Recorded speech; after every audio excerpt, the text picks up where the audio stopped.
He was among the military officers who launched the first military coup in West Africa, which assassinated President Sylvanus Olympio in 1963. Shortly after that, in 1967, he conducted another coup as a colonel, forcibly overthrowing President Nicholas Krunitsky and installing himself as president, a position he kept for 38 terrible years before his unexpected death in 2005, on board a plane 250 kilometers south of Tunis, Tunisia. During his 38-year rule, Idima pillaged his people's money and resources and was said to be wealthy by millions of dollars. After hijacking the military, he used the Togolese army to commit horrific atrocities against civilians and perceived political opponents.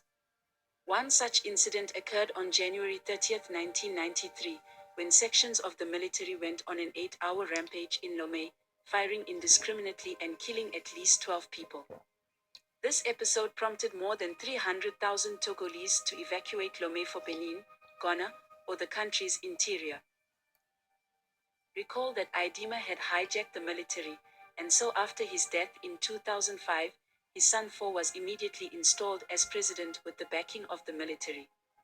Even though the coup was denounced throughout Africa and the world, which led him to step down briefly, Faure was re-elected as president of the country in 2006, and since then, he has continued to rule the country and show no sign of stepping down.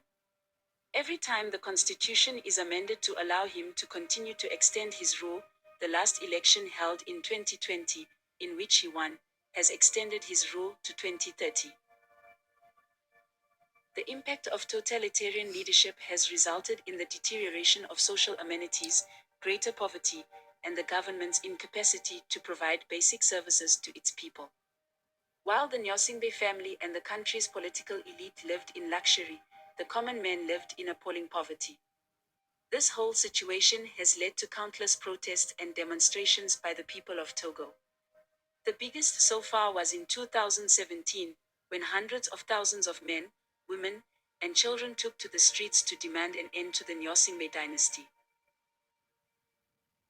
In a desperate attempt to retain power like his late father, President Faure unleashed the army and police on the populace. Security officers tear-gassed, clubbed, headbutt, assaulted, and brutalized the people, leaving more than 20 people dead, including a 10-year-old boy, and many more injured during the protest. Not done, the president also cut off internet and social networking access to stop people from reporting the unrest in the country.